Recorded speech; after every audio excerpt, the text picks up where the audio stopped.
In Eventide, Slavic Fable, you play as the main protagonist Mary, who's gone to see her grandmother by invitation. The player is assigned to save an endangered plant, but things go awry when dear old grandma gets kidnapped by Boruta, and it is up to the player to save the grandma and also the world. This is a point-and-click adventure game developed by the House of Fables and published by Artifex Mundi. It was released on January 28, 2016. Get ready to explore this world of Slavic legends and mythology. The game takes place in a park where it's very misty, but visible. The game is artsy with every scenario looking like it's been drawn, besides some of the cutscenes that make an attempt of being 3D. The colors in this game are very dark. Dark greens, grays, purples, with the exception of some glowing flowers and mushrooms making them stand out, as any glowing object probably would. Every character is distinguishable from one another. From your grandmother, to Boruta, to the little creatures that are native to the park. You probably won't mix up the characters. As you progress through the game, you come across a multitude of locations. From huts to museums, even a castle.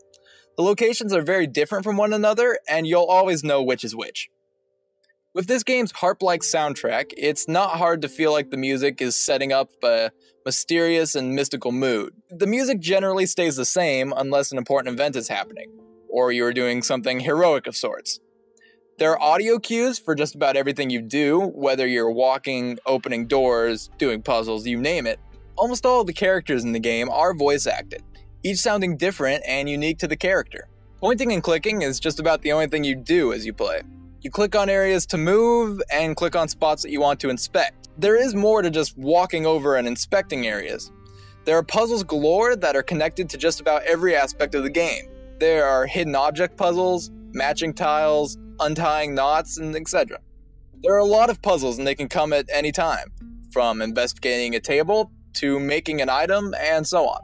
Besides all of the countless puzzles that there are to do, there is exploring to progress the game, and collectibles to be had if you really want to dig into the lore. The story in this game is pretty simple. Grandma is kidnapped and you must save her. This is basically the whole point of the story, but of course there are twists and turns for the player to uncover. Throughout the game, you get some of the story through the puzzles you encounter.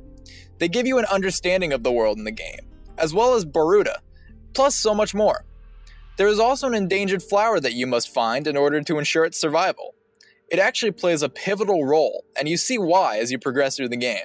This game has low replay value. I say low because after you complete the story, there really isn't much for you to do. Even at a certain point, you can't go back to the beginning area because of a certain something that voids you out of getting any collectibles you might have missed at the beginning. The only replay value I see for this game is getting the collectibles, and that's about it. There is an extra story to the game, but it can be completed in less time than the main story. In Eventide, Slavic Fable, the mystical nature of this game will keep you interested till the very end. Everything feels very calm thanks to the music. It really made me feel relaxed no matter what situation I was in.